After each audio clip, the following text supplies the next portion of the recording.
Well, let's get more on this now with Alexey Muraviev in Perth, Australia.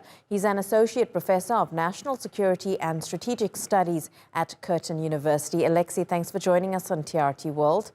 What do you make of this surveillance balloon? Is it spying on U.S. sites, as Washington says, or as Beijing says, is it just a weather balloon that's gone off course?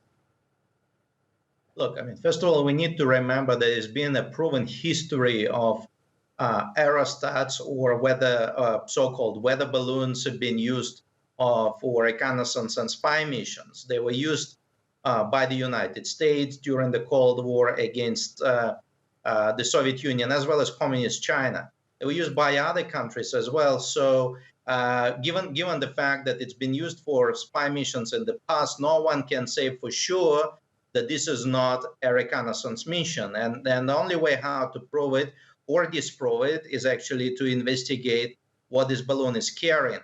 Obviously, it is clear that the United States will have serious concerns about this simply because of the trajectory of its pathway. When a weather balloon travels through in the vicinity of highly sensitive sites, and as already your previous reporting suggested, that the weather balloon was in the vicinity of some strategic nuclear sites in the United States territory, you're not going to second guess. You're going to assume the worst. And obviously, given the current state of U.S.-China relations and tensions in South China Sea and problems with Taiwan, etc., it wouldn't be unrealistic to assume that that was in fact a reconnaissance mission and perhaps a deliberate act to demonstrate how far the Chinese can push the Americans when it comes to actual violation of their sovereignty, because the Chinese obviously felt the same way when the United States were using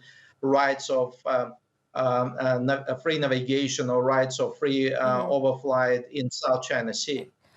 Alexey, so what are the US's options here? Why will they not just simply bring it down? Because they have been tracking its flight path for some time now. What are the risks involved with trying to bring something like this down? Look, it's a really good question. I don't really buy for a moment that there are concerns about whether this balloon was crashed. You can kind of calculate and model possible trajectory of the balloon. The balloon is not actually a meteor, so you can work out a safe place in a deserted area and bring it down. I think one of the concerns, and that's been already expressed by a number of skeptics, is the United States may suffer from, and that mission exposed potential vulnerabilities in the United States air defense capability. And the United States, particularly the United States Air Force, is concerned that if they're not going to bring it down in a single strike or very quickly, then it may cause some potential embarrassment. That's potentially one explanation. Another explanation is the United States doesn't want to escalate it to the point of bringing it down, because it may in fact provide the Chinese with ammunition to engage in similar action over South China Sea, where the United States and its allies carry out routine reconnaissance missions, as well as in the vicinity of China. So I think perhaps it's a mix of trying not to embarrass in case something goes wrong, because the balloon travels at pretty high altitude, my understanding, between 20 to 30 kilometers, and you have to have a particular air defense capability to knock it down.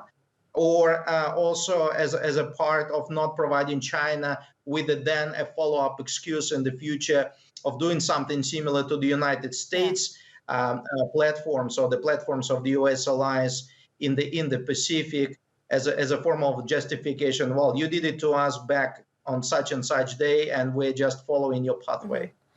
And Alexey, why at this stage, and given the timing that Blinken was meant to go to Beijing just in the next few days, why would China then take a chance like this if they are spying, when it's at a time that security is such a tense issue between these two countries? We already saw the U.S. Defense Secretary in Asia over the last few days. This does nothing to improve relations between the countries. No, it doesn't. And the fact that you have pointed out of U.S. Secretary of Defense visiting Asia perhaps can have a partial explanation to that, because the U.S. Secretary of Defense was talking about the defense of Republic of Korea, defense of Japan, also with regards to DPRK, one of China's few dependent allies in the region. So perhaps it was a message from Beijing in response to the war talk that U.S. Secretary of Defense was engaged in, including the fact that he was quite blatant about fielding all the options if it would come to defending Republic of Korea or Japan, including the nuclear option. So perhaps a Chinese surveillance mission over U.S. nuclear sites was supposed to send a political signal to Washington. Okay, Alexey Muraviev, appreciate your analysis and explaining that so well to us. Thank you.